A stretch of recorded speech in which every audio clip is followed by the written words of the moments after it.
Bonjour les runners, bonjour les sportifs, bonjour au petit monde de la course à pied, c'est Seb et c'est avec un grand plaisir que je vous retrouve pour un nouvel épisode du podcast À côté de mes pompes, numéro 289 aujourd'hui, et j'espère que vous allez bien en ce début de printemps. Et cette semaine, vous allez retrouver un épisode d'un format nouveau car il est le fruit d'une co-construction. Comme vous le savez, une communauté de Patreon, que je salue au passage, a vu le jour il y a quelques mois. Et ses auditeurs, passionnés de course à pied, financent le podcast et ses développements. Alors si vous avez envie de rejoindre ce groupe, vous trouverez le lien dans les notes de cet épisode. Nos discussions communes, en lien ou pas avec le sport, ont conduit mes invités du jour à se poser la question suivante. Comment concilier défis sportifs en course à pied et sa vie personnelle ? Est-ce une mission impossible ? Alors dans cet épisode, j'ai le plaisir avec Thomas et Pierre, deux Patreons du podcast, de partager nos expériences et nos stratégies pour trouver le juste équilibre entre planification intelligente, soutien familial, motivation et gestion de nos efforts. Nous vous livrons des astuces pour vivre pleinement votre passion sans compromettre votre vie pro et perso. Faut-il sacrifier des moments en famille, comme a pu le faire Thomas lors de sa préparation des 100 km de Millau ? Comment organiser son temps sans que la course à pied ne devienne une source de conflit avec vos proches, avec votre épouse, avec votre conjoint ? Quels pourraient être les ajustements possibles pour que le plaisir de courir reste intact et que votre entourage vous soutienne plutôt qu'il ne subisse vos défis sportifs ? Alors préparer un marathon, un ultra ou même un 100 km, on le sait, c'est un long cheminement, c'est même parfois une aventure. Et je dois l'avouer, ça l'a été pour ce marathon pour tous. Mais comment jongler entre ces entraînements exigeants, le boulot, la famille et nos engagements quotidiens sans pour autant s'épuiser ou même exploser en vol ? Vous avez sans doute en tête un grand défi, mais vous hésitez à vous lancer par peur ou par manque de temps. Cet épisode peut vous aider à poser les bases d'une préparation et aborder peut-être plus sereinement vos prochains objectifs. Alors avant de vous laisser profiter de cet échange, je tenais à remercier Thomas et Pierre pour avoir osé prendre le micro et réaliser avec moi cet épisode. Comment concilier défis sportifs en course à pied et sa vie personnelle ? C'est le nouvel épisode du podcast À côté de mes pompes pour lequel je vous souhaite une très belle écoute. Bonjour les garçons, soyez les bienvenus sur le podcast À côté de mes pompes, podcast que vous connaissez puisque vous faites partie de cette communauté des Patreons. Et dans cette communauté des Patreons, eh bien, il y a de l'effervescence, il y a des questionnements et aujourd'hui, eh bien, je vous accueille Pierre et Thomas pour un épisode co-construit. Merci d'avoir relevé ce challenge, d'enregistrer et d'oser passer de l'autre côté du micro. Et je vais vous laisser vous présenter, à commencer par Thomas. Alors, salut Seb, salut Pierre. Donc moi c'est Thomas, j'ai 37 ans. Donc je vais avoir 38 ans lundi. Je suis papa de 3 enfants et beau-papa de 2 beaux enfants. Dans la vie, je suis responsable d'un service technique dans l'agglo Montargoise. Donc voilà, pas très loin d'Orléans. Et voilà, que dire de plus, pacsé, voilà, sportif, passionné de course à pied et de cyclisme, voilà. Pierre, de ton côté, je te laisse également faire des petites présentations pour que les auditeurs puissent vous connaître un petit peu mieux avant que nous abordions le sujet de cet épisode. Eh bien, je m'appelle Pierre, j'ai bientôt 42 ans dans quelques jours. J'ai 2 enfants de 15 et 17 ans. Je suis beau-papa de 2 autres enfants de 10 et 7 ans. Je partage ma vie entre le Pays de Gex dans l'Ain, à la frontière franco-suisse, et le Loiret, où ma compagne habite. Voilà, côté activité professionnelle, je suis responsable d'un espace de vie sociale et à côté de ça, je suis à mon compte sur de l'accompagnement individuel, préparation mentale, orientation, etc. Et côté sport, je pratique la course à pied depuis pas mal d'années. J'ai fait une longue pause et voilà, je m'y suis remis il y a quelque temps à l'approche de la quarantaine. histoire de se désencrouter un petit peu. Alors les garçons, vous avez un profil assez similaire, passionné de course à pied. Vous êtes également à la tête de familles recomposées avec cette difficulté de concilier une vie professionnelle, une vie personnelle et une vie sportive accomplie. Et ça a été l'occasion d'échanger sur ce groupe des Patreons auquel vous avez adhéré, auquel vous contribuez, pour co-construire cet épisode avec ce questionnement. Comment on peut faire pour que tout ça soit harmonieux et puisse nous permettre d'accomplir ces défis? Alors, Thomas, de ton côté, tu as déjà une expérience des longues distances, ce que Pierre cherche à atteindre avec un défi qui viendra dans les prochains mois et les prochaines années. Et c'est justement vos expériences respectives, cette envie du côté de Pierre et ce que Thomas, toi, tu as déjà accompli du côté de Millot, que je voulais mettre finalement en parallèle, en face à face, et que vous puissiez discuter et que l'on discute ensemble de tout cela. Alors, déjà, Thomas, est-ce que tu peux nous expliquer un peu quel a été ton cheminement pour aller vers cette ultra-distance au-delà du marathon que tu as expérimenté déjà à plusieurs reprises? Alors, par où commencer déjà? Déjà, il fallait connaître la raison pour laquelle je faisais les 100 km. J'avais décidé de partir sur 100 km. Est-ce que c'était un caprice? Est-ce que c'était une idée réfléchi, et il s'avérait que non, j'ai vraiment voulu passer le cap de la distance marathon et partir sur l'ultra distance.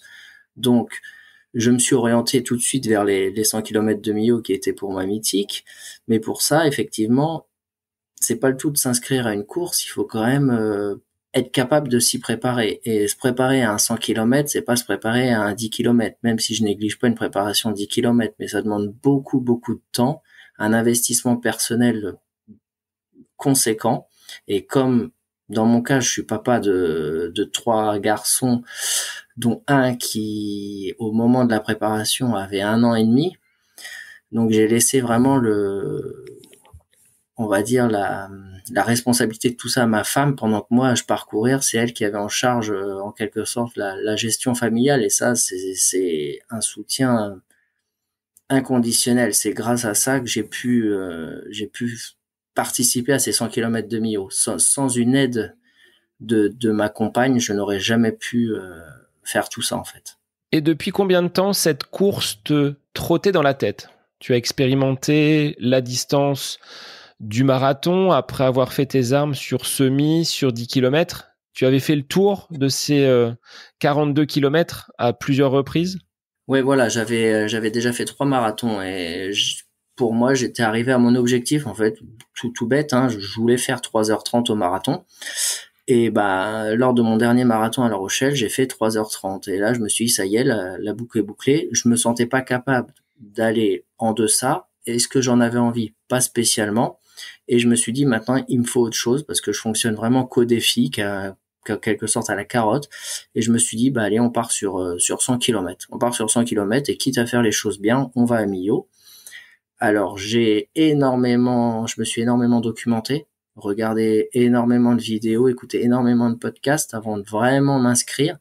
Et non, au fur et à mesure de mes écoutes, de mes lectures, ça a renforcé pour moi l'idée que cette course, j'allais la faire en fait. Pierre, tu es un peu dans ce cas-là, hein. Tu es quelqu'un qui aime les challenges, qui aime les défis, et c'est ce qui vous réunit aussi aujourd'hui à travers cet épisode. Vous avez besoin de cette carotte pour avancer et vous challenger? Oui, moi clairement j'ai besoin de me fixer des défis. Alors petite déformation professionnelle, je parle rarement d'objectifs ou de choses comme ça.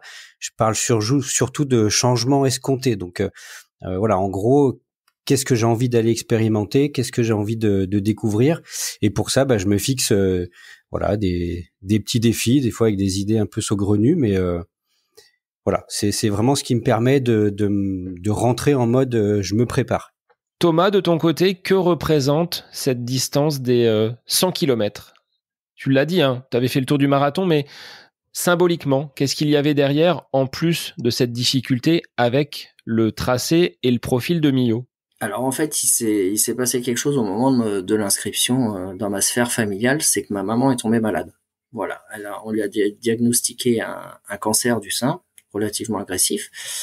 Et je me suis dit, elle va vivre un réel combat en fait contre cette maladie avec tous les traitements, etc., tout ce que ça engendre, tout son changement de vie. Et ben moi, je vais vivre un réel combat aussi en faisant ces 100 km. Et je me suis, en discutant avec Loïc, que tu connais, que tu as connu, Seb, qui nous a quittés malheureusement, il participait à des courses solidaires en faveur de la Fondation Gustave Roussy. Voilà, un dossard solidaire. Et ben moi, je me suis dit, je vais courir les 100 km, mais en plus, je vais monter une cagnotte et je vais les courir pour la Fondation Gustave Roussy. Voilà, donc j'ai cheminé en fait, j'ai monté ma petite cagnotte avec un objectif. Et voilà, j'ai réussi à récolter des fonds et ça a été ma motivation pour courir ces 100 km. Je me suis dit, tu as eu des donateurs qui ont cru en toi, en ton projet, bah maintenant tu dois y aller, tu dois le faire pour ta maman, tu dois le faire pour tous les malades en fait qui se battent. Toi, tu vas juste courir une course de 100 km, eux se battent pour la vie en fait. Et ça m'a vraiment motivé en fait. Ça a été une source de motivation extraordinaire. Pierre, est-ce que tu te retrouves dans le cheminement de Thomas à travers cette cause, cet institut Gustave Roussy qu'il a porté et qu'il l'a sans doute porté sur les difficultés du côté de Millau? Oui, c'est encore un point de convergence, on va dire, entre nos deux pratiques. C'est-à-dire que quand je me suis lancé mon défi pour les 40 ans, alors il y avait certes l'aspect sportif et le fait de se remettre en mouvement, mais pareil, je l'ai couplé à une action solidaire qui faisait écho à mon passé et notamment à celui de ma maman. Donc j'ai récolté des fonds pour une association locale qui s'appelle Ni pute ni soumise, qui lutte contre les violences faites aux femmes. Donc voilà, j'ai couplé vraiment cette action à une récolte de fonds. Voilà. Donc oui, on a vraiment ce point de convergence, on pourrait dire le petit supplément d'âme ou le petit truc en plus qui fait que allez, on y va, et puis notre souffrance elle est très réduite dans le temps par rapport à d'autres. Exactement. Et elle est choisie. Thomas, pour ce qui est de la préparation de cette compétition du côté de Millau, combien de temps ça t'a pris si on fait un petit rétro-planning là des semaines qui ont précédé? Au moment de l'inscription, est-ce que tu avais déjà ce projet qui te trottait dans la tête? Tu le disais, sur ton dernier marathon, tu étais déjà dans un mode ultra distance et ouais, ça cheminait déjà dans ta tête. Ouais, exactement. Et du coup, j'ai toujours été, depuis les 2 dernières années, en date du 100 km, j'ai toujours été plus ou moins en préparation, que ce soit une préparation semi, préparation marathon. J'ai été suivi par un coach. J'avais toujours une préparation en cours. Donc, ce qui a fait que j'ai commencé la réelle préparation 100 km avec déjà un certain bagage en termes d'expérience, on va dire, sans me vanter, loin de là. Mais disons que je partais pas de zéro. Donc, je partais avec quand même de certains bagages et ça m'a bien aidé. Voilà. Comment on arrive à concilier cette vie personnelle, cette vie professionnelle et ces entraînements, ce plan d'entraînement? Comment tu l'as construit? Comment tu l'as composé avec cette personne qui t'a accompagné, qui t'a concocté ce plan jusqu'à l'échéance de Millau en septembre dernier? Bah alors c'est pas compliqué. J'avais 5 séances par semaine. J'avais une journée totalement off et une journée où j'avais une séance, mais c'était sport porté, du vélo. Voilà. Donc je me servais de cette séance sport porté à vélo pour faire tout simplement du vélo taf. Donc j'avais mes 40 km de vélo par jour. Et sinon, tous les jours, j'avais une séance. Donc ça partait d'une séance facile, on va dire d'1 heure de footing. Ça variait après avec de la piste. On repartait avec il y avait beaucoup de séances faciles, on va dire, à allure cible 100 km. Donc, c'est des allures qui sont relativement confortables. Donc ça, c'est des séances qui se font bien, que j'ai même pu partager avec ma femme. Donc, ça a été un réel bonheur. Mais sinon, voilà, c'était 5 séances par semaine, une journée off et une journée vélo. Avec, bien sûr, ma femme qui chapeautait la famille derrière. Et ça a été formidable. Au maximum, quand tu as fait tes plus grosses sorties, tu partais sur combien d'heures d'entraînement? Par semaine? Alors sur les dernières grosses sorties, pour se mettre vraiment dans des conditions test 100 km, c'était 4-5 heures? Ma dernière grosse sortie, c'était un marathon. Un marathon à allure 100 km, donc c'est vrai qu'on était sur 4h45. Pierre a pas ce problème-là parce qu'il habite dans les montagnes, aux confins de la Suisse. Dans le Loiret, du côté de Montargis, est-ce que tu as réussi à retrouver un dénivelé, des pourcentages de pente similaires à ce que tu as pu trouver sur Millau? Parce que c'est la particularité de cette course. Elle n'est absolument pas plate et il faut quand même en tenir compte puisqu'au bout de X heures d'effort, je pense que ça doit peser dans la balance quand même. Donc comment tu t'es organisé? Est-ce que tu as trouvé des côtes dans ta région ou est-ce que tu as peut-être mené des week-ends un petit peu spécifiques pour travailler ce dénivelé? Alors je pensais avoir trouvé des côtes similaires dans ma vallée gâtinaise. J'avais des belles portions de côtes. En forêt de Montargis, on a un segment qui s'appelle la Montagneuse que j'ai arpenté durant des heures. J'arrivais sur place à 5 heures du matin pour repartir à 10, 11 heures parfois. Mais il s'avère que quand je suis arrivé à Millau en plein 100 km et la fameuse montée vers Thiergues, ça m'a vite rappelé à l'ordre et je me suis dit non, ton gâtinais n'était pas suffisant du tout.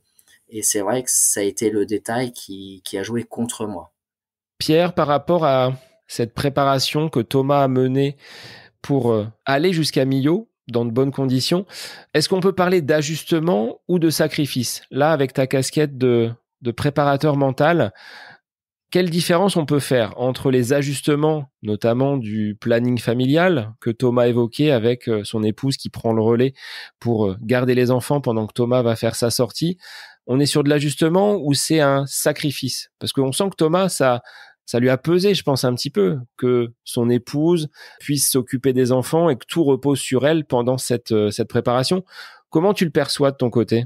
Je le perçois dans le sens où ça met vraiment en lumière l'importance de l'entourage et de bien communiquer avec l'entourage sur les besoins des uns et des autres.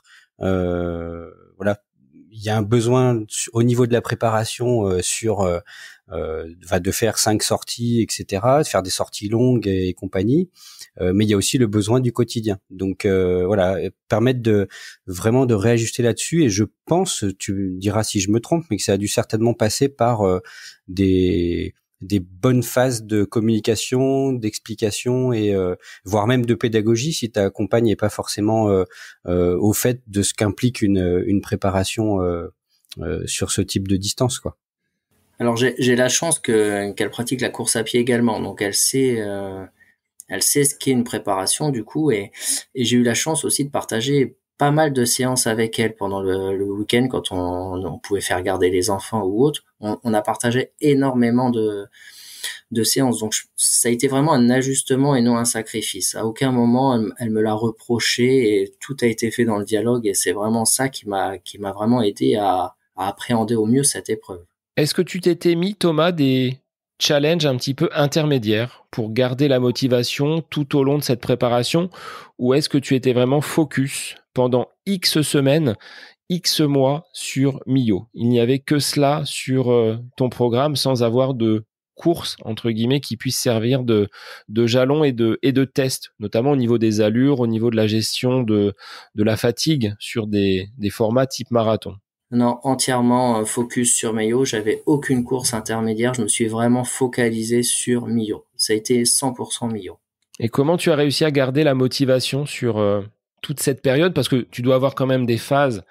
Et là, on en revient à cette vie de famille, à cette vie professionnelle relativement chargée par rapport à ton poste. Il y a des responsabilités. Comment on arrive à garder le cap? Parce que les sorties, quand on est papa, comme on l'est tous les trois, c'est parfois tôt le matin ou tard le soir ou sur la pause de midi. C'est pas toujours facile pour que ça puisse rentrer dans le calendrier. Alors, comment tu t'es organisé? Bah ça a pas été simple, hein. Et comme tu dis, effectivement, il y a des matins, le réveil sonnait à 5 heures. À 5 heures, je partais courir à 5 heures. Il m'est même arrivé d'aller au travail en courant. Quand j'arrivais pas à caler le midi ou quoi, je partais au travail en courant. Mon vélo m'attendait là-bas pour rentrer le soir. Il y a eu beaucoup de sorties le midi. Je sacrifiais ma pause déjeuner et j'allais courir. Et sinon, c'était le soir en rentrant. Et voilà, quoi. Ça a été vraiment... Ça n'a pas été un stress, on va dire. Si je loupais une séance, ça m'est pas arrivé beaucoup, ça a dû m'arriver 3, 4 fois. Bah, je me mettais pas de stress, je me suis dit, c'est pas grave, on la fera plus tard et c'est pas ça qui va changer les choses. Enfin, sur une course de 100 km, c'est pas une séance loupée qui va tout faire écrouler le château. Enfin, voilà, je me mettais aucune pression. Vraiment, ça a été, et je me suis moins mis de pression sur une prépa 100 km qu'une prépa marathon. Vraiment. C'était zéro pression, zéro stress. Et comment tu planifiais ta semaine? Est-ce que le dimanche soir, tu te disais, bon, il y a les séances que ton coach te mettait, mais est-ce que tu planifiais vraiment toute ta semaine en te donnant rendez-vous à toi-même pour tes séances, ou est-ce que c'était un peu au jour le jour en disant, bon, allez, demain, je sais que j'aurai peut-être un créneau, etc., etc. Ah non. Le dimanche soir, je connaissais tout mon planning de la semaine. J'avais déjà tout prévu. Mis à part, il m'est arrivé d'échanger des séances quand des fortes chaleurs, une séance de piste de prévue alors qu'il faisait 37 degrés. Bah, je décalais, c'était pas possible, c'était dangereux, donc je la faisais à un autre moment et voilà, j'intervertissais. Mais sinon, tout était planifié au jour le jour. Vraiment, il n'y a pas eu de place au doute ou tout quoi que ce soit, c'était vraiment organisé. En priorisant quoi? D'abord ces séances d'entraînement avant les échéances de famille ou inversement? Parce que je sais que quand tu es en prépa, et moi je l'ai vécu avec le marathon pour tous sur l'été dernier, c'est vrai que quand tu dis je dois partir pour 30 km, ben, il faut quand même pouvoir le caler, ce temps d'effort et ce temps de course. Et c'est pas toujours simple de mettre la vie de famille en face. Il faut anticiper, comme tu l'as dit. Donc, j'étais pas dans le cadre que vous avez pu connaître et que tu as pu connaître, Thomas, à savoir une activité professionnelle qui s'est greffée en plus et qui est en permanence avec toi sur cette préparation de l'échéance de Millau. Donc c'est un petit peu différent, mais savoir comment tu as fonctionné par rapport à cela. Comme disait Pierre, c'est des rendez-vous que tu as avec toi-même pour les séances de course à pied. Ouais, tout à fait. Par contre, je me suis imposé une seule chose, ne pas sacrifier, par exemple, un dimanche à aller courir. Toutes mes sorties longues que je faisais, alors, tous les dimanches, c'était quasiment ça, je partais à 5 heures du matin, maximum 6 heures, et je revenais, il était 10, 11 heures, et au moins, je pouvais profiter des enfants tout le dimanche. Voilà. Je n'ai jamais sacrifié un dimanche sans mes enfants pour la course à pied, on va dire. Je me suis toujours arrangé pour eux en priorité. Je quitte à dormir moins ou quoi, mais non. Ça, c'était ma femme m'aurait pas supporté d'ailleurs, je pense. Sachant que l'aspect sommeil dans ta préparation avec un enfant en très bas âge, est-ce que tu as quand même vécu des nuits pleines et reposantes, ou est-ce que là aussi tu t'es reposé sur ton épouse pour aller s'occuper du bébé sur des nuits où il dormait peut-être un petit peu moins? Alors, on a la chance d'avoir un enfant, on pourrait l'assimiler à une marmotte en fait. C'est un très très bon dormeur. Et le papa est pareil. Alors, je peux me lever pour un réveil à 3 heures du matin pour lui remettre la tétine, et je ne me souviens à peine de m'être levé, je me rendors tout de suite. Donc vraiment, moi, le sommeil, c'est vraiment pas un souci du tout. Je suis un très très bon dormeur. Et je pense que ça fait partie aussi des facteurs de réussite pour des épreuves longue distance comme celle-ci. Alors tu disais t'être beaucoup documenté, avoir écouté beaucoup d'épisodes de podcasts. Est-ce que ça t'a pas effrayé à un moment donné au vu de ce qui était dit, ou est-ce que tu as gardé quand même ces yeux qui pétillent pour Millau sans finalement faire machine arrière? Une fois que l'inscription était actée, bah c'était parti. Fallait aller jusqu'au bout. Non, vraiment, j'ai pas eu peur parce qu'après, il faut aussi se remettre. Voilà, on écoute des podcasts de Monsieur Huby, de Florian Haude, de Guillaume Ruel. C'est des sacrés athlètes et je pense que nous, on peut pas se comparer à eux. Donc, quand ils te décrivent un 100 km, tu te doutes bien que tu as un seul point commun avec eux, c'est la distance. Mais l'effort ne sera pas comparable. On va pas parler de 6 heures de course. Donc, non, ça m'a vraiment pas fait peur. Il y a juste une chose qui m'inquiétait un peu, c'était la chaleur. J'avais vraiment peur de faire face à une grosse chaleur parce que c'est un facteur où j'ai du mal à m'adapter. Je préfère courir quand il fait froid, quand il y a du vent, quand il pleut, mais c'est vrai que la chaleur me faisait peur. Et quand j'écoutais des podcasts, ce facteur-là revenait souvent, la chaleur. Et là, c'est vrai que ça m'effrayait un petit peu. Alors on y viendra tout à l'heure, parce que tu nous raconteras un petit peu comment s'est passée cette épreuve du côté de Millau. Là, on est sur l'avant. Pierre, est-ce que tu as des questions à poser à Thomas sur sa préparation, son cheminement? On n'a pas parlé musculation, Thomas. Est-ce que tu as travaillé spécifiquement le renfort? Si Pierre a des questions, je lui laisse également la parole. Faut pas hésiter, Pierre. Oui, j'avais une petite question je voulais savoir ce qui avait été finalement le plus difficile pour toi sur cette préparation. Qu'est-ce que, en termes d'équilibre, toujours vie pro, famille, sportive, etc. Qu'est-ce qui t'a posé le plus de soucis, voilà, dans cette préparation? Bah, c'est pas pour paraître vantard, mais c'est vrai que c'est la plus belle préparation que j'ai jamais faite. Alors honnêtement, j'en garde aucun mauvais souvenir et je ne vois pas vraiment le point négatif de cette préparation. Vraiment, j'ai tellement apprécié la moindre séance que j'ai faite, que j'ai partagée, que non, c'est pas pour paraître encore vantard, hein, mais non, je pourrais pas te dire quel mauvais souvenir j'en garde, vraiment. Peut-être les départs à 5 heures du matin sous la pluie, où là, il fallait vraiment se motiver quand tu te dis que tu pars pour 30, 35, 40 kilomètres, qu'il pleut à grosse averse, tu te dis, bon, qu'est-ce que tu fous là finalement? Mais non, vraiment, c'est le seul point que je pourrais trouver de négatif. Est-ce que ça renforce pas aussi le mental de se dire, je me mets dans ces conditions-là, par rapport, tu l'as dit, à cette cause que tu défendais, au dénivelé que tu allais trouver sur Millau, tu dis, faut que j'en passe par là quand même pour aller de façon sereine et avec beaucoup de volume. Tu reviendras peut-être sur la quantité de kilomètres effectués sur toute cette préparation, mais ça fait partie également du cheminement. C'est-à-dire que moi, j'aime bien dire qu'il y a en effet la réalisation de cette course qui arrive vraiment à la fin, tous ces efforts que tu auras réalisés, mais tu viens de le dire, j'ai pas connu quelque chose de négatif, j'ai rien à remonter de très significatif sur cette prépa, tout s'est bien passé. Je pense que si tu devais repartir demain pour un 100 km, tu referais exactement la même chose. Tout de suite. J'hésiterais pas, non. Bah, c'est vrai que quand tu pars sous la pluie, que t'es trempé, bah, tu te dis, oh, je suis mouillé, mais tu te dis, mais qu'est-ce que ça va être quand tu vas être à 70 km à Millau, que tu en auras plein les pattes, que tu vas dire, mais qu'est-ce que je fous là? Là, tu pars pour 35 km, allez, souris et on est parti, quoi. Pense à ta mère qui galère avec ses traitements, qui aimerait qu'une chose, c'est que qu'elle soit en bonne santé. Donc non, vas-y, fonce et arrête de réfléchir, quoi. Ça, c'est des paroles que je me suis souvent dit. Arrête de réfléchir, fonce, quoi. Pierre, tu levais la main. Je te donne la parole. Ouais, j'avais une petite question plutôt de l'ordre de la vie sociale. Est-ce que tu as réussi à maintenir une vie sociale pendant la préparation qui soit pas monotâche dans les discussions? Parce que c'est vrai que des fois, quand on est sur des prépas et sur des défis un petit peu forts ou engagés, le risque c'est que finalement on soit animé que par des discussions qui tournent autour de ce défi-là ou autour de la course à pied, et qu'on oublie un petit peu que nous on est dedans, mais que des fois l'entourage ça finit par les barber un petit peu.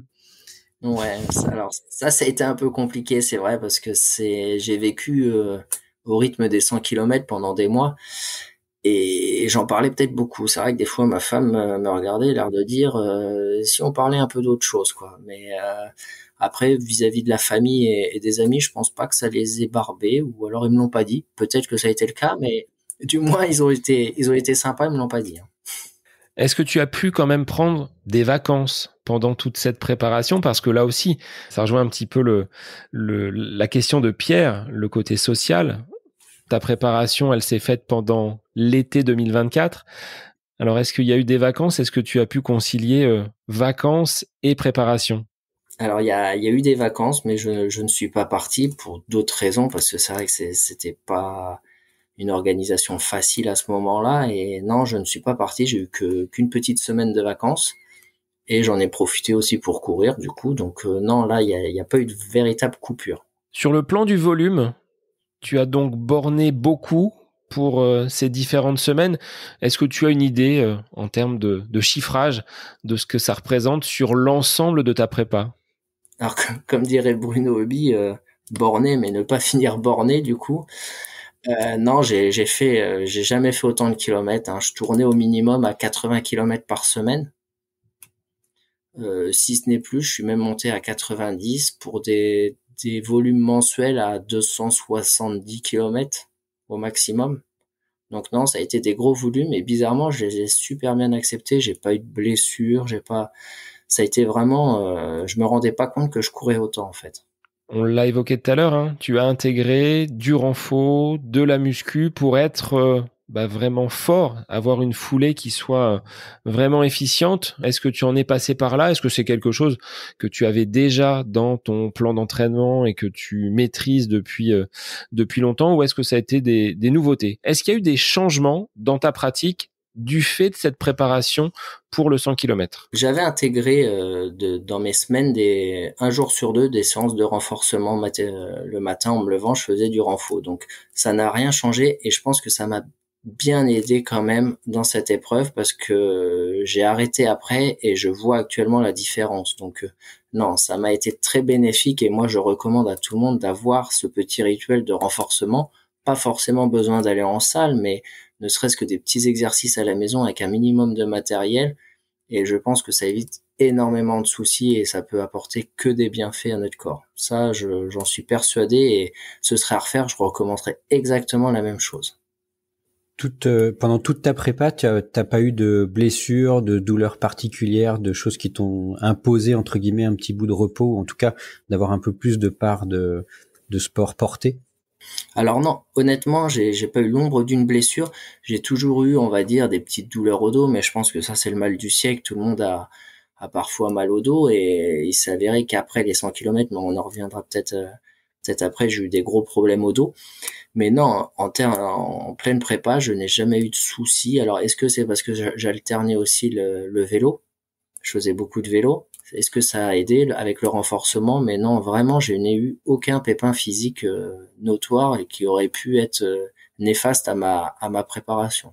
Et plus les semaines avançaient, est-ce que il y a eu des doutes? Tu le disais tout à l'heure, non, pas vraiment. Tu as avancé en cheminant, mais l'échéance se rapprochant, est-ce que tu faisais plus attention, je sais pas, à tes sorties, à ton alimentation, à ta récupération, pour ne pas louper le coche? C'est-à-dire que quand on est sur une préparation aussi longue, je l'ai vu moi sur les derniers jours avant le marathon pour tous, le moindre trottoir, la moindre marche, je la prenais vraiment lentement pour ne pas riper et qu'une cheville soit finalement peut-être endolorie par quelconque chute ou autre.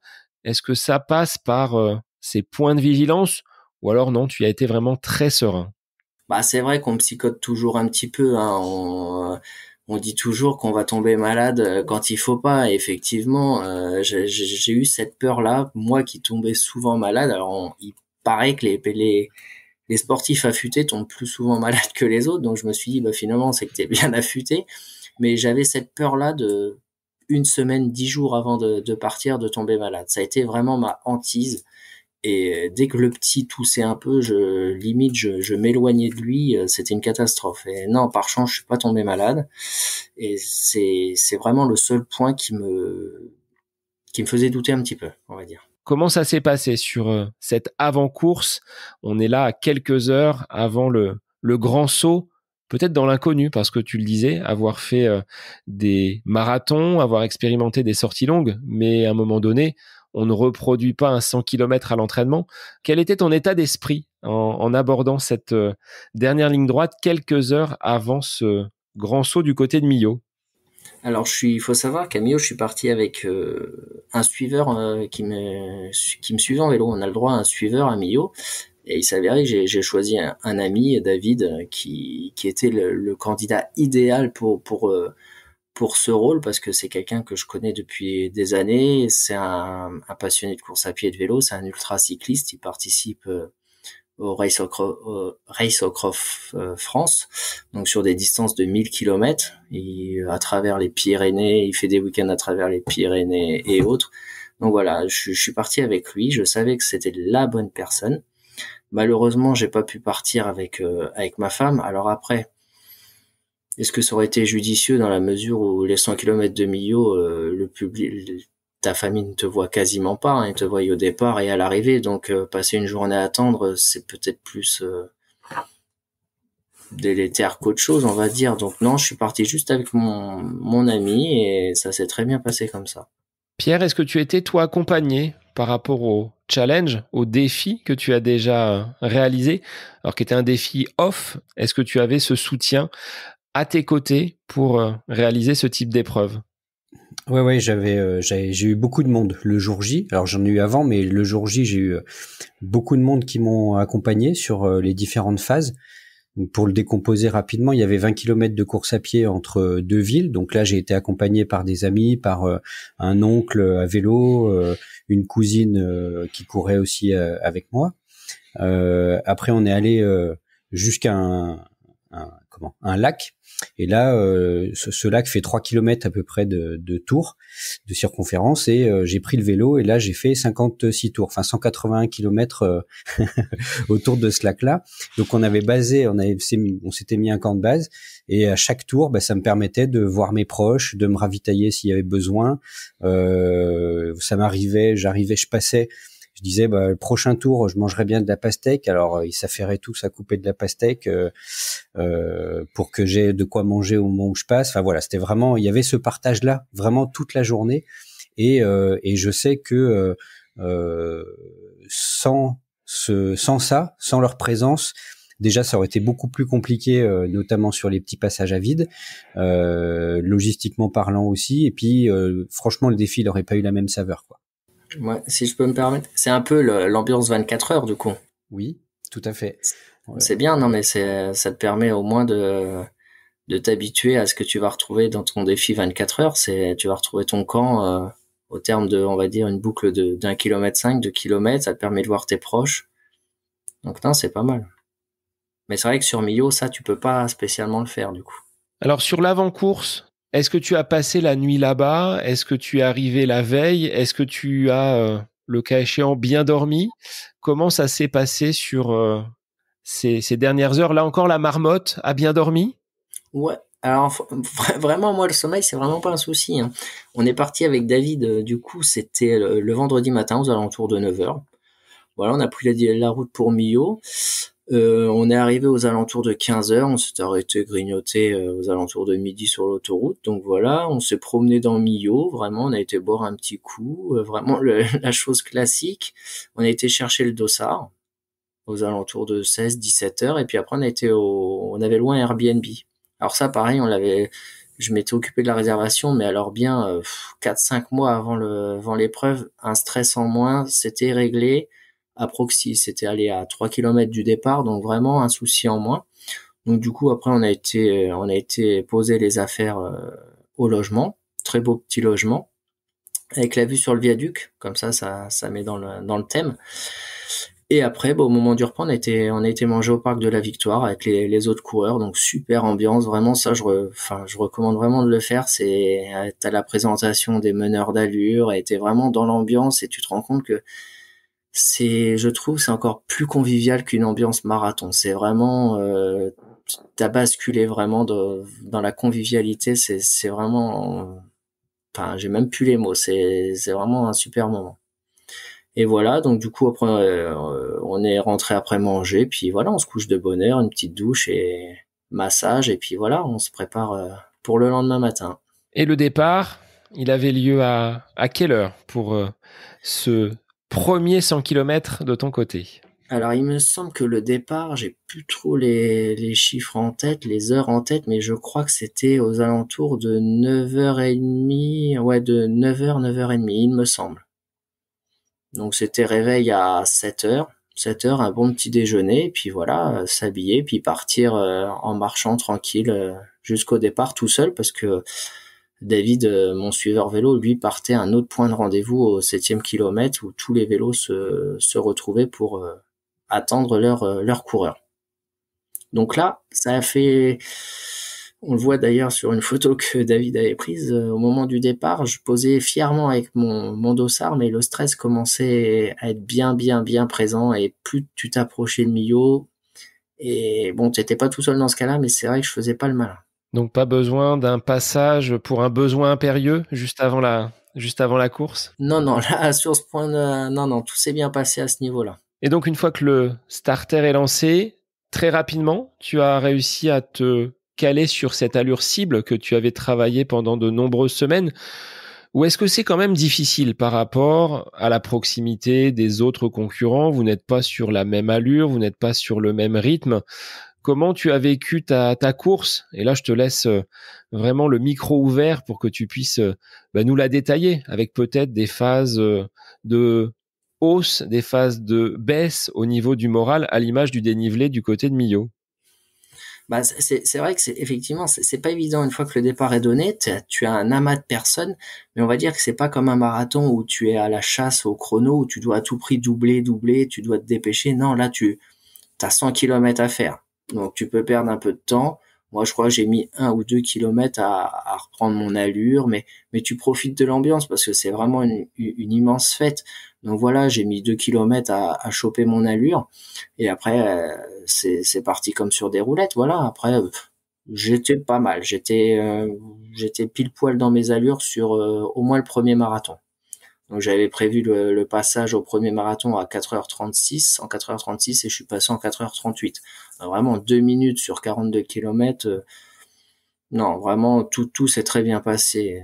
Le premier marathon, ça s'est très bien passé. C'était pas mal. L'ambiance y est vraiment folle. Enfin puis tu fais connaissance avec d'autres personnes, c'est vraiment dingue quoi. Tu t'imagines pas pouvoir parler sur une course et là à Millau tu le fais en fait parce que c'est une fête, t'es là pour t'amuser et vraiment t'as aucun stress quoi. Et côté ravitaillement, est-ce que tu avais quelque chose qui était embarqué ou est-ce que tu profitais des ravitaillements qui étaient positionnés de part en part sur le parcours? Alors j'avais la chance d'être suivi par l'enseigne Terre de Running à Montargis qui m'avait fourni tout ce qui est vêtements, chaussures et également tout ce qui est ravitaillement. Donc j'étais parti avec une collection de compotes Baou, de gel, de gomme. Enfin, j'allais pas mourir de faim, mais il s'avère que les ravitaillements à Millau sont exceptionnels en fait. Donc au début, je prenais sur mes ravitaillements, gel, gourde, etc. Et petit à petit, je m'accordais une petite pause au ravitaillement de Millau. Et il s'avère que j'ai vite abandonné mes ravitaillements à moi et je me suis arrêté à tous les ravitaillements à Millau. Et je prenais 2 petites minutes, des fois à peine 2 minutes, mais au moins t'échanges avec les bénévoles et c'était vraiment super quoi. Et puis les ravitaillements sont de grande qualité, donc vraiment c'est vraiment tip top. Et ça, ce plan, on va dire alimentaire, ce plan du ravitaillement, c'est quelque chose que tu avais travaillé à l'entraînement ou est-ce que là tu as profité de ces ravitaillements du côté de Millau pour basculer sur une stratégie un petit peu différente? Alors sur toute ma préparation, je me suis entraîné à avoir mes propres ravitaillements, mes gels, mes gourdes, mes gâteaux salés. Et voilà, j'avais mon sac avec mes flasques, enfin voilà, mes gels dans les poches, voilà. C'était mon organisation. Puis ça s'avérait que j'ai vraiment, c'était un petit peu aussi un coup de poker quand tu y repenses, parce que changer de plan comme ça, aller chercher des sandwichs au pâté, boire un verre de coca, des fois un demi-verre de bière, là tu pars dans l'inconnu, tu dis c'est soit ça passe, soit ça casse, hein, ça peut finir en besoin impérieux comme tu dis. Et non, ça a été vraiment tout est bien passé et je pense heureusement que j'ai fait ça parce que je pense que les gels et les gourdes tu tiens la distance d'un marathon, mais après je pense que tu n'en peux plus. Donc non, ça je recommande vraiment prendre les ravitaillements qu'il y a sur place parce qu'ils sont tellement de bonne qualité et c'est tellement agréable que ce serait dommage de s'en priver. Finalement, ils ont eu un effet un peu réconfort aussi, quoi, peut-être. Ah, complètement. Mais c'est tout à fait ça, en fait. Tu prenais ce que tu avais envie et je me rappelle on avait rigolé avec David, mes sandwichs au Roquefort. En fait, je prenais des sandwichs au Roquefort, je buvais un demi-verre de bière, alors que je suis pas, enfin, t'es quand même en course, quoi. Tu te dis, mais qu'est-ce que t'es en train de faire, là? Mais j'en avais envie, en fait, ça me faisait plaisir, on rigolait, puis, voilà, ça c'est pas pour autant que j'ai fini, complètement ivre, loin de là, mais non, vraiment, c'était, comme tu dis, c'était du réconfort et dans certains moments, t'en as besoin. Alors, à partir de quel moment, Thomas, ça a commencé à être un petit peu compliqué? Est-ce qu'il y a une phase de down où tu t'es dit là, je suis vraiment dans le dur? Et comment tu l'as vécu? Et je pense que ça intéressera Pierre, qui est lui le spécialiste sur ce travail du mental. Comment tu as réussi à rebondir, à te remobiliser pour repartir de l'avant quand ça commençait à tirer de toutes parts? Alors disons que je m'étais préparé déjà. Je m'étais dit, tu vas être dans l'euphorie, ça va être bien, mais tu vas avoir des moments où ça ne va plus aller du tout, ça va être une catastrophe. Donc quand ces moments-là sont arrivés, bah, je m'y attendais, je savais quoi faire. J'ai fait le dos rond et je me suis dit, t'inquiète pas, ça va passer. Et effectivement, il y a eu ces moments, hein, c'est arrivé. J'aurais espéré que ça arrive un peu plus tard, mais ça arrivait autour du 60e kilomètre où là, je me suis dit, c'est pas possible. J'ai fait une erreur, la première montée sur le viaduc. J'étais dans l'euphorie, j'avais des jambes de feu et je doublais tout le monde, en fait. J'ai pas baissé mon allure, rien. Et avec le recul, j'aurais dû limite marcher même. J'aurais dû limite marcher parce que après, dès la descente, là, je me suis rendu compte que les trailers parfois nous disent, la descente, c'est horrible, c'est ce qui fait le plus mal. Et ben, j'ai vraiment goûté à ça. Et honnêtement, c'est pas très agréable. Donc, ça a été dur, mais on a alterné marche, course, les petits aliments plaisir. On avait notre petit paquet de dragibus, on rigolait, on faisait connaissance, et puis allez, ça l'a fait. On va dire que ça l'a fait. Mais je m'y étais préparé, donc quand c'est arrivé, je savais à quoi m'attendre, et on va dire que ça aurait pu être pire. Ça aurait pu être pire. Mais à aucun moment, je me suis dit, c'est fini, j'abandonne, non, c'est pas pour moi, non. Et puis, dans un coin de ma tête, j'avais toujours ma maman, voilà. C'est des éléments qui me motivaient. Je me suis dit, bah non, allez, tu le savais que ça allait être comme ça, il faut pas rêver, hein, t'es pas dans ton gâtinet, c'est pas plat. Et effectivement, je m'attendais pas, quand on décrivait le parcours, effectivement, il y avait des grosses côtes. Mais quand tu arrives en bas de la côte, tu te dis, c'est pas possible, c'est plus une côte, c'est un mur, ça, c'est pas possible. Et maintenant, tu prends ça avec le sourire, tu rigoles. Après, tu commences à croiser les premiers. Donc, toi, tu te dis que t'es même pas arrivé à Saint-Afrique, que tu croises déjà ceux qui retournent dans l'autre sens. Tu te dis, bon, allez, là, tu prends un petit coup moral. Mais bon, après, tu te dis, après, ce sera l'inverse. Et puis, voilà, chemin faisant, bah, tu continues. Et puis voilà, ça se fait. Et côté matériel, tu étais parti sur quel type de chaussures? Parce qu'on n'en a pas parlé de ce que tu avais au pied. Est-ce que ça nécessitait une préparation particulière des pieds pour effectuer autant de kilomètres sur le bitume? Ou est-ce qu'avec cette longue préparation, cette habitude et ces sorties longues expérimentées du côté de Montargis, tes pieds étaient prêts à affronter ces longues pentes et ces kilomètres du côté de Millau? Alors, en chaussures, j'avais des New Balance, des 1080. Très très bonnes chaussures en termes d'amorti et de confort. C'est vraiment, j'avais couru un marathon avec mon dernier marathon, j'avais couru avec ces chaussures-là, c'était vraiment fabuleux. Et j'avais aussi une deuxième paire de chaussures, des Asics Nimbus. Voilà, j'avais de très bonnes chaussettes et j'avais une préparation en termes de tannage de pieds, de massage crème de pieds aussi. Et ça, toute ma prépa, j'ai pris soin des pieds. Donc j'ai pas eu ce souci d'échauffement, d'ampoule ou autre. Tu as pas changé de chaussures au milieu de la course? J'ai changé de chaussures au 55e kilomètre. Et je pense que ça a été une erreur parce que je souffrais pas spécialement des pieds et je m'étais dit, tu changeras de chaussures à la mi-course. Et finalement, j'ai rechangé après au 70e, je crois. Parce que non, ça voulait pas et j'avais l'impression que ça me bloquait, en fait. Et là, donc, c'est David qui avait le reste de ton matériel Ouais, sur les épaules et il a pu faire le switch pour t'apporter ce exactement. réconfort avec ses chaussures initiales.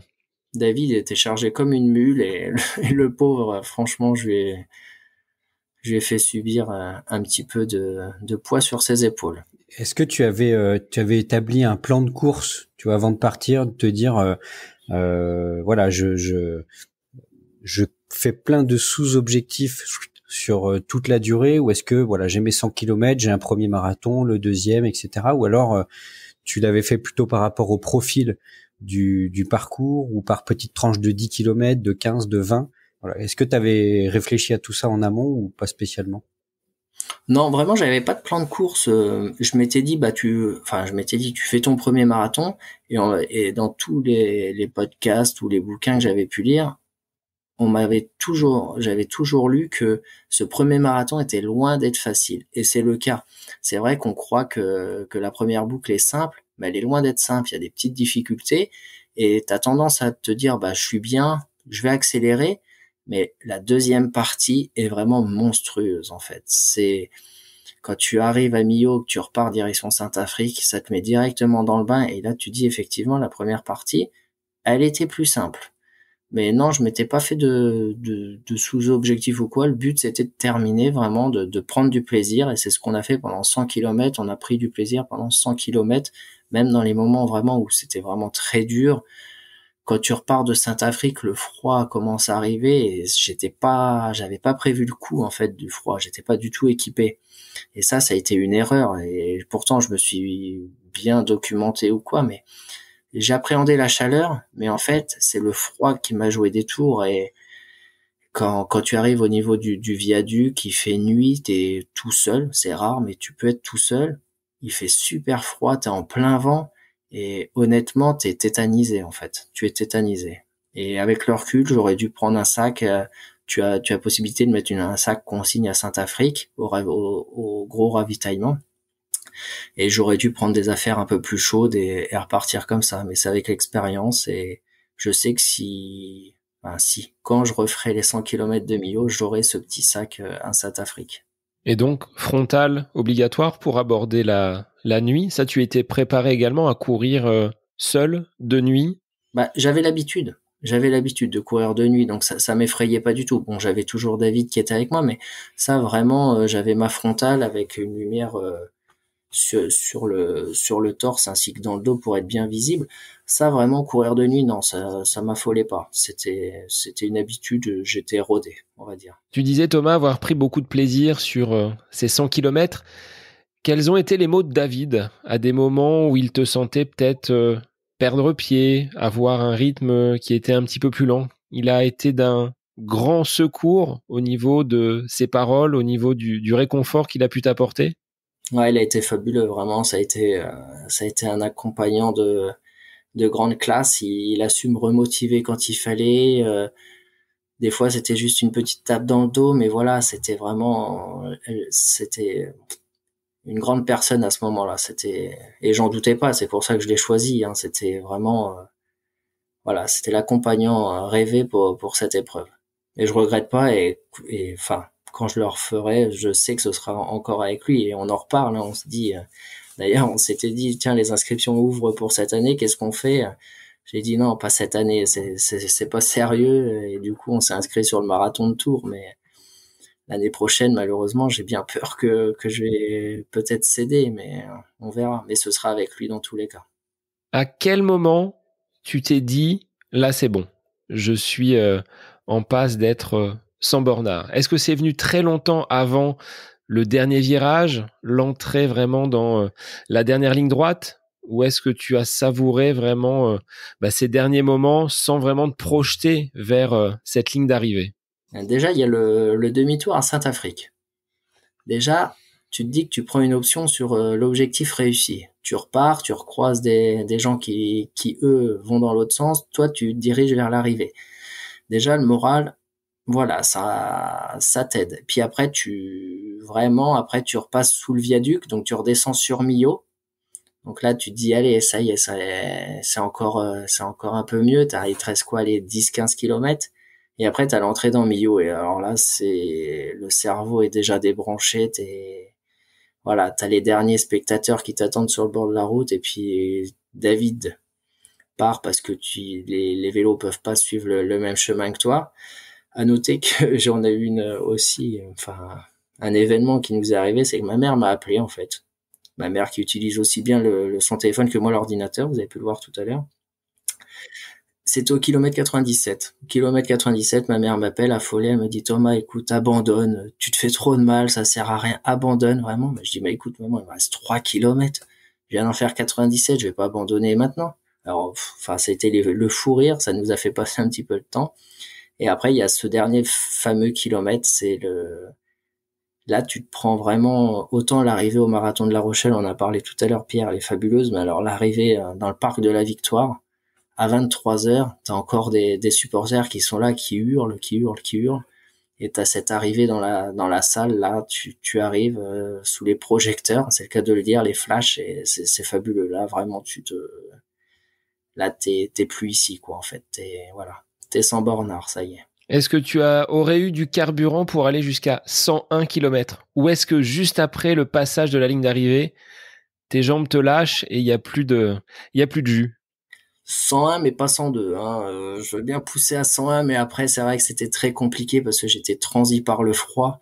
Et en fait, tu découvres des douleurs que tu ne connais pas, en fait. J'ai été complètement bloqué au niveau des côtes. Et heureusement que tu as les ostéos qui sont là parce ils m'ont permis de souffrir un petit peu moins quand même. Mais bon, les douleurs, c'est normal après 100 km, mais non, je pense que j'en avais mon compte quand même. Et est-ce que tu as découvert peut-être des sphères de ta personnalité ou des douleurs, des choses que tu ne connaissais pas sur le plan corporel, au-delà de cette distance marathon, au-delà de ce que tu avais pu faire à l'entraînement? C'était un petit peu le saut dans l'inconnu, parce que comme on l'a dit tout à l'heure, on ne réalise pas un 100 km à l'entraînement. Donc physiologiquement, est-ce qu'il y a eu des moments de découverte?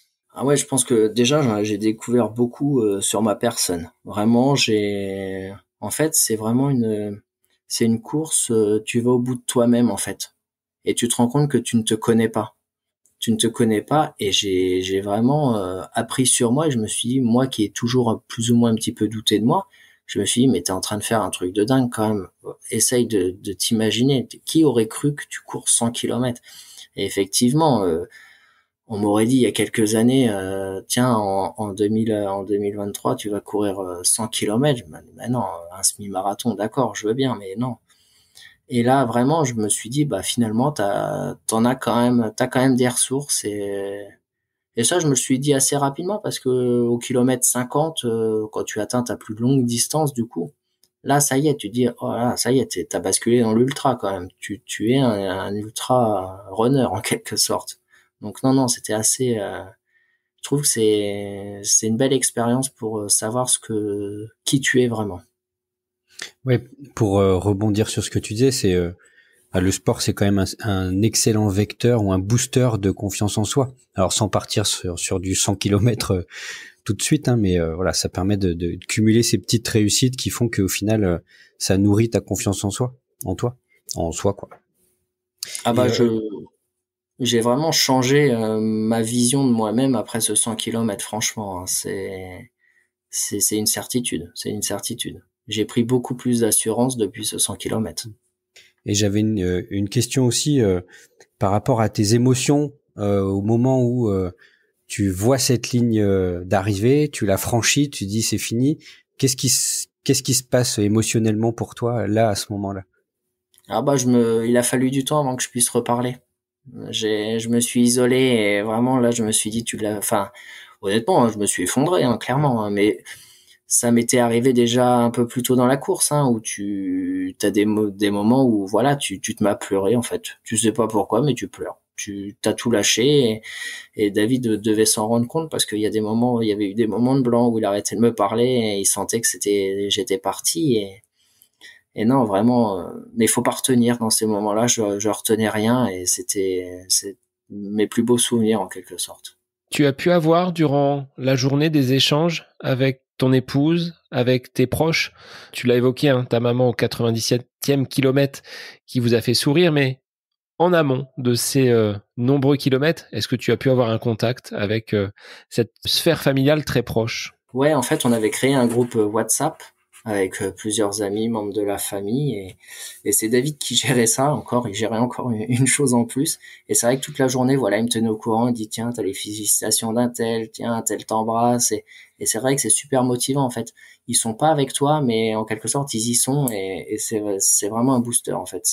Ça aide énormément.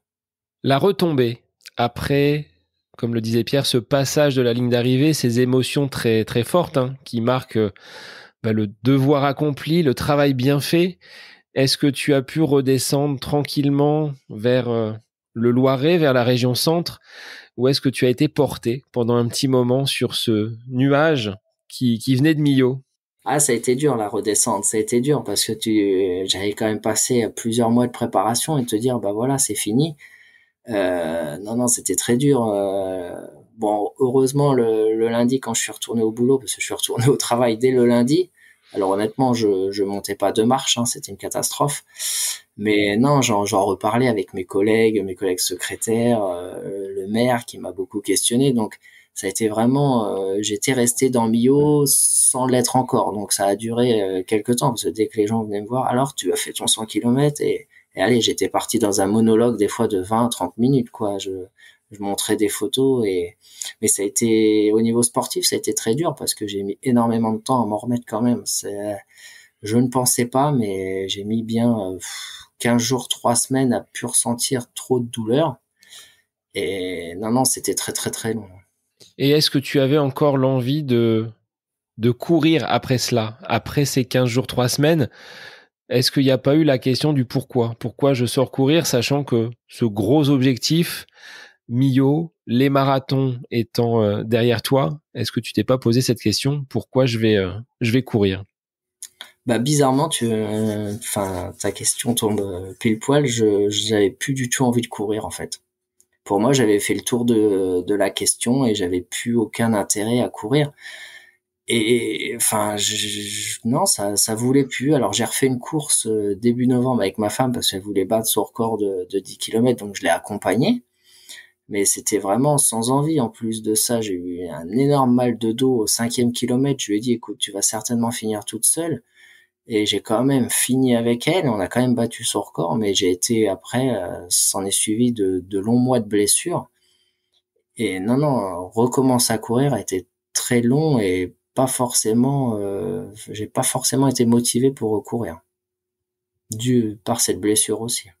Pierre, comment on peut l'expliquer? C'est une décompression totale post-objectif? Ce désamour pour la course à pied qui a pourtant été au cœur du planning de Thomas pendant de nombreuses semaines et de nombreux mois? Alors, je pense qu'il y a de ça. Thomas, tu l'as bien formulé. C'est-à-dire que tu passes d'une période où tout tourne autour de cet objectif-là. Au-delà de l'objectif sportif, il y a tout le pourquoi tu le fais, etc., qui te nourrit, qui est assez fort, qui guide finalement ta vie et qui construit aussi ta vie de famille, qui s'adapte et compagnie. Tu arrives à cet aboutissement-là. Et après quoi? Et qu'est-ce que j'en fais? Est-ce que j'arrive à encore me nourrir de ça ou voilà? Et je pense que peut-être, là j'extrapole aussi, mais les périodes de douleur, de maux de dos, etc. Étaient peut-être aussi en lien avec ça pour te permettre de te régénérer aussi un peu mentalement sur tout ça. Parce que c'est pas anodin physiquement, certes, mais c'est aussi pas anodin du tout sur l'aspect psychologique et mental, voilà, de rester focus sur un objectif comme ça pendant. Alors je crois pas qu'on l'ait dit, mais je sais pas combien de temps a duré exactement ta préparation spécifique sur le 100 km, mais il y a déjà eu les prépas d'avant, etc. Moi, la spécifique 100 km, on va dire, ça a bien duré 5 à 6 mois. Voilà, donc t'imagines, c'est un peu si on fait le parallèle avec les sportifs de haut niveau qui s'enchaînent des saisons de 8-9 mois et puis ils ont une toute petite coupure. Alors pour le sportif amateur qui doit gérer en plus de tout ça tout le quotidien, la charge mentale elle est assez énorme et du coup forcément, en tout cas c'est pas étonnant qu'il y ait une petite baisse de régime qui peuvent aussi se manifester par les douleurs, voilà, comme je disais tout à l'heure, pour te permettre aussi de stopper et de te dire ok, ben je repartirai sur quelque chose quand je serai prêt mentalement aussi. Et c'est vrai qu'en quelque sorte, moi j'ai bien pris cette blessure parce que ça m'a vraiment permis de me recentrer sur moi, sur mes enfants et vraiment de plus penser au sport et vraiment de passer à autre chose en fait. Et voilà, j'ai laissé mon corps se remettre. Maintenant c'est remis depuis quelques temps, hein. Et voilà, j'ai pu repartir mais ça m'a vraiment fait du bien cette blessure. C'est bête à dire, mais c'est une blessure qui m'a fait du bien. Et je pense que chez le sportif amateur, c'est des choses qui sont importantes à transmettre et à véhiculer aussi, de dire foutez-vous la paix entre guillemets, en disant bah voilà, là ton corps il a juste besoin de repos, ta tête aussi, c'est pas grave, recentre-toi sur d'autres choses, la famille, les amis, peut-être le boulot des fois ou peut-être le rien parce que c'est cool aussi, pour pouvoir repartir de plus belle et puis peut-être de pas enchaîner trop souvent des prépas dans tous les sens. voilà, je pense qu'il faut vraiment se laisser des petits bols d'air. Et puis je pense que tout est bien ficelé parce que j'ai pas eu un seul pépin physique durant toute ma préparation.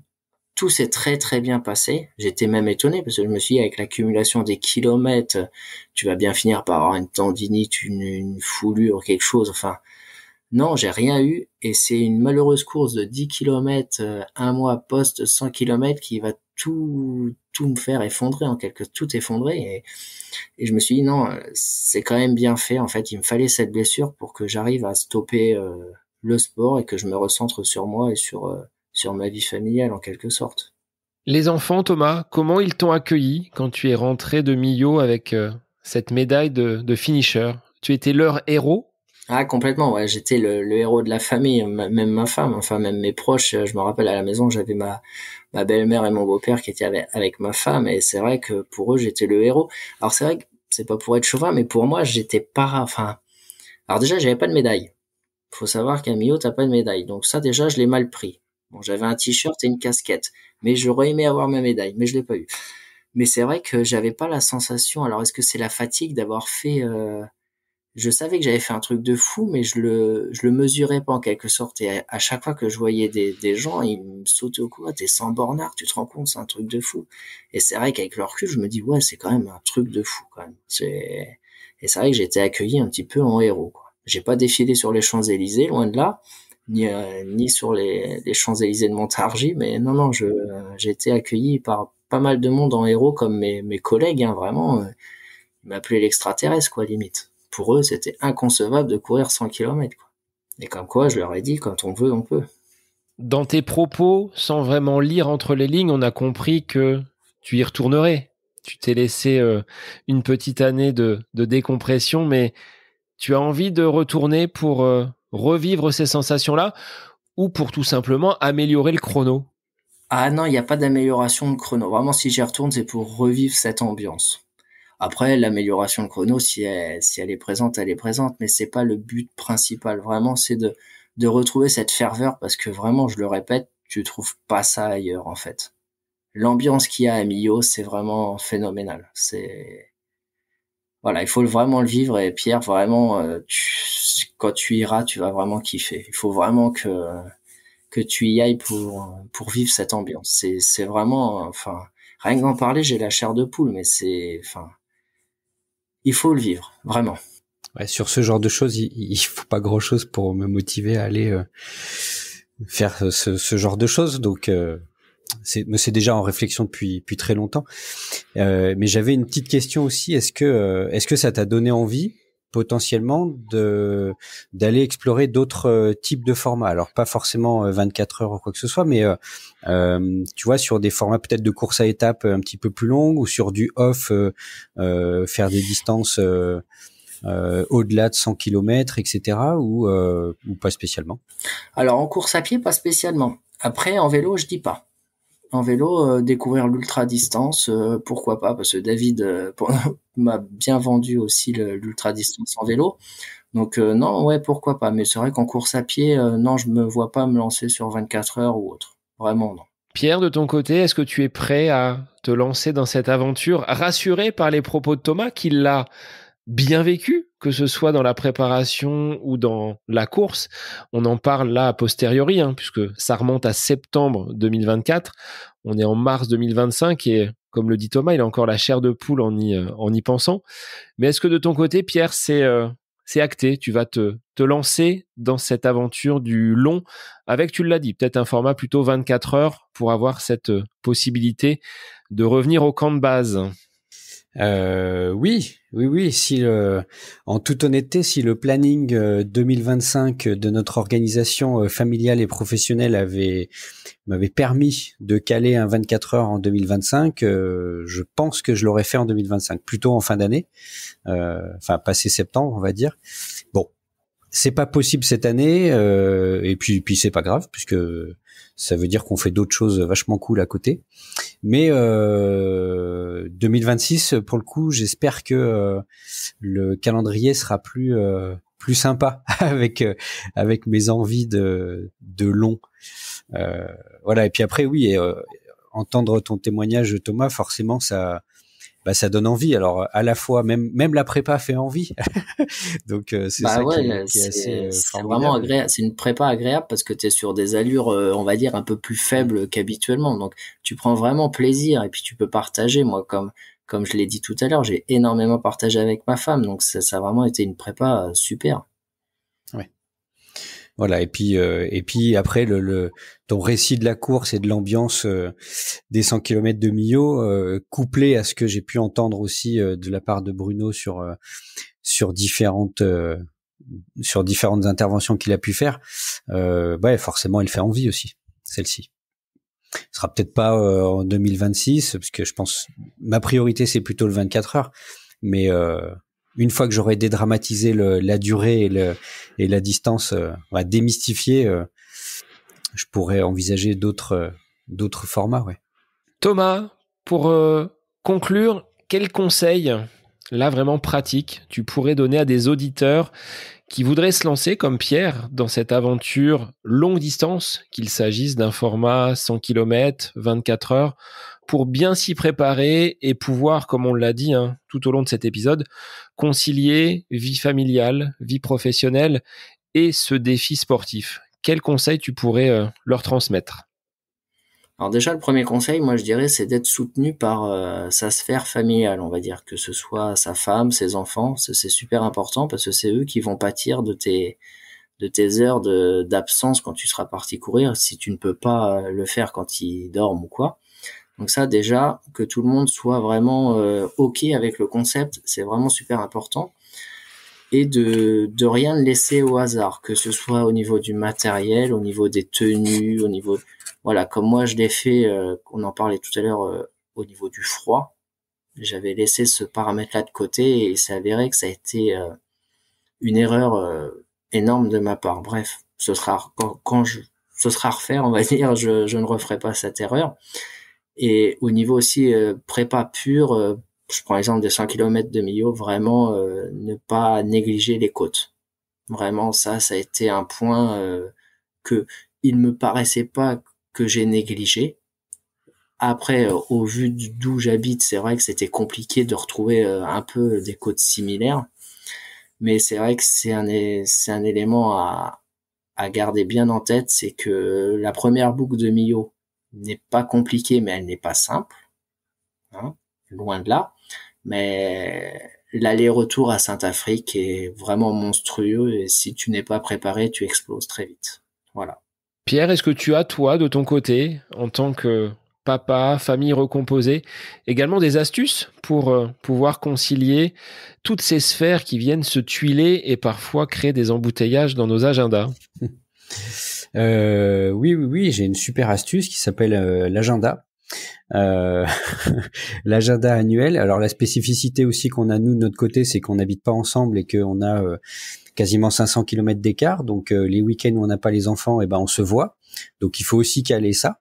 Voilà, qui vient, comment, etc. Plus aller voir les amis, les proches et compagnie. Donc notre meilleur allié, c'est un agenda. Et là, on vient de découvrir en plus un agenda partagé, là, une appli machin dont j'ai mangé le nom, mais qui du coup nous permet de synchroniser les informations importantes, parce que des fois, c'est un coup à devenir dingue quand même. Pour preuve, j'ai gagné un dossard pour le marathon de Lausanne au mois d'octobre. On était persuadés qu'on n'avait pas d'enfants et voilà. Ben, en fait, c'est faux. On a les enfants. C'est pendant les vacances de la Toussaint. Enfin, voilà. Tout va bien. N'importe quoi. Donc ouais, le conseil que je peux donner modestement, c'est vraiment de prendre le temps de fixer les choses, de parler et puis d'être conscient en fait de l'impact que ça peut avoir sur tout le monde. Et puis c'est aussi pour ça que sur 2025, moi je reste, j'ai pas non plus cherché à forcer le calendrier pour absolument trouver quelque chose, parce que ma priorité restera toujours ma famille et puis les liens et le temps que je peux passer avec eux. Donc et si vraiment j'ai envie de courir 24 heures, est-ce que j'ai besoin d'une organisation officielle? Je sais pas. Mais ouais, pour un premier, j'aimerais bien quand même. Eh bien, je vous remercie tous les deux, Thomas et Pierre, d'avoir osé franchir le pas du micro. Vous qui êtes des auditeurs fidèles du podcast depuis de très nombreuses semaines, voire années, eh bien, vous avez, en tant que Patreon, émis ce souhait d'un épisode co-construit et je vous remercie d'avoir brillamment réalisé et participé à cet exercice ce soir. Moi, je vais prendre la parole. Merci à toi, Seb, de nous avoir donné la chance de pouvoir le faire. Merci d'être là aussi avec ton podcast, tes épisodes et la communauté Patreon que t'as mis en place, parce que c'est une belle communauté où on échange, où on peut parler de tout et vraiment, et en parallèle on aide aussi un petit peu le podcast à notre façon. Donc ça c'est super. Donc merci pour ça. Pierre, merci pour cet échange. Vraiment, ça a été on a mis du temps à se mettre en route. Mais on a réussi, donc non, ça a été un super échange, un super moment, et me remémorer ces instants amicaux, ça a été vraiment un bonheur de le faire en votre compagnie, vraiment. Merci Seb aussi. Je rejoins ce que tu disais, Thomas. Merci pour la confiance accordée aussi, parce que il faut aussi oser donner la parole à des personnes qui sont peut-être moins rompues à l'exercice et tout ça. Donc merci pour ton accompagnement et le fait de nous avoir mis à l'aise. Et puis merci Thomas pour ton partage. À cause de toi, j'ai une nouvelle liste, une nouvelle course potentielle sur la liste. Donc j'en parlerai à ma compagne assez rapidement pour qu'elle se prépare déjà un peu maintenant. Donc non, vraiment un grand merci, et puis merci aussi Sébastien pour la communauté des Patreons. C'est vraiment enrichissant, puis ça permet aussi moi ça me permet de, plutôt que de toujours consommer entre guillemets du podcast ou des conseils, c'est aussi des fois de pouvoir renvoyer un petit peu l'ascenseur, soit via les échanges sur le groupe, soit comme ce soir, soit à différents niveaux, à la mesure des moyens dont je dispose, quoi. Eh bien, je vous remercie tous les deux. Clin d'œil, bien évidemment, à toute la communauté des Patreons qui nous anime finalement semaine après semaine avec des échanges qui sont toujours très enrichissants. Peut-être que d'autres viendront également discuter et échanger à travers ces épisodes. Et puis, je vous dis à la semaine prochaine pour un nouvel épisode du podcast À côté de mes pompes. Belle semaine à vous. J'espère que cet épisode avec invité vous aura plu. Je vous remercie infiniment de votre écoute. Pour faire remonter le podcast dans les classements, je vous invite à laisser une petite évaluation sur Apple Podcast, 5 étoiles, un petit commentaire, ça me fera énormément plaisir et vous permettrez au podcast d'être remonté, diffusé, déployé sur ces différentes plateformes de façon plus importante encore qu'il n'est actuellement. Et puis je vous invite à me retrouver sur les différents réseaux, Facebook, Instagram. Laissez votre petit message, votre commentaire, ça me fait plaisir d'échanger avec vous.